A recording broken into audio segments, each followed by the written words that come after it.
বিএনপির ভারপ্রাপ্ত চেয়ারম্যান জনাব তারেক রহমানের একটি অভূতপূর্ব ও জনসম্পৃক্ত নির্দেশনায় বাংলাদেশ জাতীয়তাবাদী যুবদল, স্বেচ্ছাসেবক দল ও ছাত্রদল যৌথভাবে দেশের 10টি সাংগঠনিক বিভাগকে 4টি বৃহত্তর বিভাগে ভাগ করে গ্রহণ করেছে একটি সমন্বিত ও গতিশীল কর্মসূচি।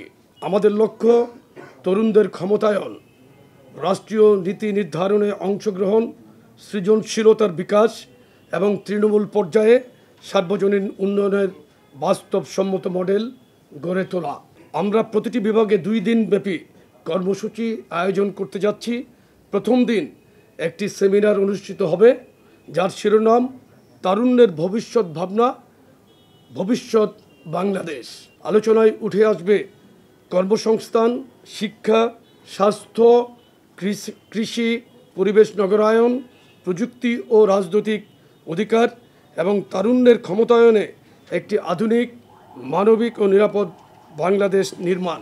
কর্মসূচির দ্বিতীয় দিন তারুণ্যের রাজনৈতিক অধিকার প্রতিষ্ঠার সমাবেশ অনুষ্ঠিত হবে, যার লক্ষ্য একটি প্রাণবন্ত, উদ্দীপনাময় পরিবেশে তরুণদের সরব উপস্থিতি তথা ঐক্য প্রত্যয় ও আকাঙ্ক্ষার বহিঃপ্রকাশ নিশ্চিত করা। এখন আমি 4টি কর্মসূচির সময়সূচি ও বিষয়বস্তু আপনাদের কাছে পেশ করছি। প্রথম কর্মসূচি চট্টগ্রাম বিভাগের চট্টগ্রামে, তারিখ 9 এবং 10 মে 2025, বিভাগ চট্টগ্রাম ও কুমিল্লা বিভাগের সমন্বয়ে চট্টগ্রামে। সেমিনার 9 মে। সেমিনারের মূল প্রতিপাদ্য কর্মসংস্থান ও বহুমাত্রিক শিল্পায়ন নিয়ে তারুণ্যের ভাবনা। সমাবেশ 10 মে, তারুণ্যের রাজনৈতিক অধিকার প্রতিষ্ঠার সমাবেশ। দ্বিতীয় কর্মসূচি খুলনা ও বরিশাল বিভাগের সমন্বয়ে খুলনাতে, তারিখ 16 এবং 17 মে। সেমিনারের মূল প্রতিপাদ্য শিক্ষা, স্বাস্থ্য ও মৌলিক অধিকার নিয়ে তারুণ্যের ভাবনা। পরের দিন 17 মে সমাবেশ, তারুণ্যের রাজনৈতিক অধিকার প্রতিষ্ঠার সমাবেশ। তৃতীয় কর্মসূচি ভেন্যু বগুড়াতে হবে। রাজশাহী বিভাগ এবং রংপুর বিভাগের সমন্বয়ে এটা বগুড়াতে হবে। 23 এবং 24 তারিখে আমাদের কর্মসূচি। প্রথম কর্মসূচি সেমিনার 23 মে। সেমিনারের মূল প্রতিপাদ্য কৃষি উন্নয়ন, পরিবেশ রক্ষা ও নাগরিক সমস্যা নিয়ে তারুণ্যের ভাবনা। পরের দিন সমাবেশ 24 মে, তারুণ্যের রাজনৈতিক অধিকার প্রতিষ্ঠার সমাবেশ। সর্বশেষ কর্মসূচি ঢাকাতে, ঢাকা বিভাগ, ফরিদপুর বিভাগ, সিলেট এবং ময়মনসিংহ বিভাগের সমন্বয়ে ঢাকাতে কর্মসূচিটি অনুষ্ঠিত হবে, তারিখ 27 এবং 28 মে। সেমিনার 27 মে। সেমিনারের মূল প্রতিপাদ্য তারুণ্যের রাজনৈতিক ভাবনা ও অর্থনৈতিক মুক্তি। এবং বরাবরের মতো সমাবেশ 28 মে, তারুণ্যের রাজনৈতিক অধিকার প্রতিষ্ঠার সমাবেশ। তরুণরা কি চাচ্ছে সেটাকে আমরা ধারণ করেই কিন্তু আমাদের কার্যক্রমকে এগিয়ে নিয়ে যাওয়ার জন্য এই প্রয়াস আমাদের। তারুণ্যকে প্রাধান্য দিয়ে আমরা সামনে পথ চলতে চাই এবং আমাদের প্রথম যে কর্মসূচিটি সেমিনারটি, সেই সেমিনারটিতে কিন্তু সকল পেশা, সকল শিক্ষা প্রতিষ্ঠানের সকল মতের মানুষকে আমরা ঐক্যবদ্ধ করব।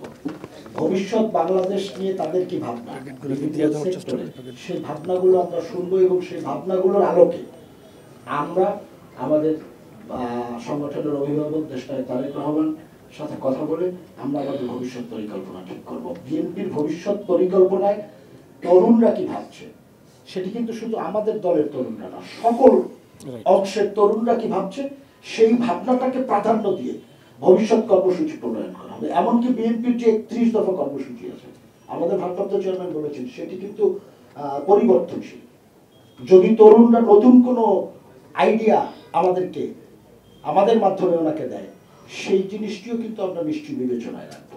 আর আপনি যেটি বলেছেন, তরুণদের অংশগ্রহণ জাতীয়তাবাদী শক্তির পক্ষে সবসময় ছিল। যখন মিছিল মিটিংয়ের কোনো অনুমতি ছিল না, তখনও কিন্তু ওই তরুণদের সমাবেশ হয়েছে, আপনারা আমাদের সাথে ছিলেন এবং সেই সমাবেশগুলোতে মানুষের উপচে পড়ার সমর্থন, গণতন্ত্রের পক্ষে আপনারা দেখেছেন, তরুণদের সেই সমর্থন। আজকেও কিন্তু সেই গণতন্ত্রের আকাঙ্ক্ষা মানুষের মন থেকে মুছে যায়নি। আমরা মানুষের পক্ষে আছি। তরুণরা যা ভাবছে সেই ভাবনাকে প্রাধান্য দিয়েই বাংলাদেশ জাতীয়তাবাদী দলের এই 3 অঙ্গ সংগঠন তথা বাংলাদেশ জাতীয়তাবাদী দল এবং আমাদের ভারপ্রাপ্ত চেয়ারম্যান জনাব তারেক রহমান তরুণদেরকে প্রাধান্য দিয়ে ভবিষ্যৎ কর্মসূচি এবং ভবিষ্যৎ বাংলাদেশ বিনির্মাণ করবেন।